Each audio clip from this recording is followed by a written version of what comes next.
És inacceptable que aquest contracte es trobi en una situació de pròrroga forçosa, que des del govern no s'hagi tingut la planificació adequada com per poder-ho renovar en temps i forma adient. No entenem per què aquesta espera i sobretot no ho entenem des del punt de vista que la concessió, el contracte que s'assigna està basat en uns plecs de clàusules que no ens aporten cap valor afegit pel que fa a aquests serveis a la nostra ciutat. És l'exemple clar de com no volem que gestionin els contractes des de l'Ajuntament a la nostra ciutat, a la ciutat de Rubí. Tot això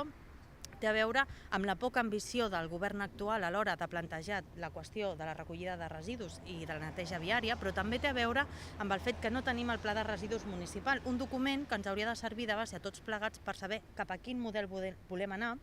quins són els nostres objectius en aquesta matèria i quines accions hem de dur a terme per complir aquests objectius. Si tu parles de treballadors que treballen amb residus i no tenen l'equipament de protecció individual mínim requerit, el contractant ha de tenir mecanismes per fer evident aquesta situació i per fer que hi hagi un mecanisme de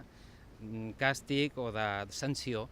al licitador, inclús el no compliment d'aquestes condicions, fer-lo inhàbil per licitar a nous concursos. Per tant, el que volem nosaltres és que els diners de la gent de Rubí que es dediquin a contractacions, que són molts milions,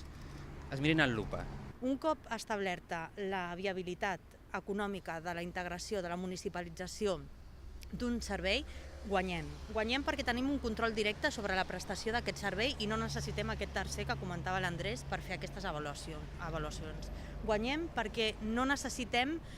perquè tenim flexibilitat per adaptar el servei a les necessitats de la ciutat en cada moment o durant el temps, amb el canvi durant els anys. Guanyem perquè el que ara és benefici privat per les empreses que està dintre d'allò que l'Ajuntament paga a les empreses es converteix directament en reinversió en el propi servei i per tant és més econòmic, és més eficient econòmicament. I guanyem perquè les condicions dels treballadors i treballadores que estiguessin oferint aquest servei no a través de l'empresa privada sinó directament a través de l'Ajuntament també serien millor i com deia l'Andrés,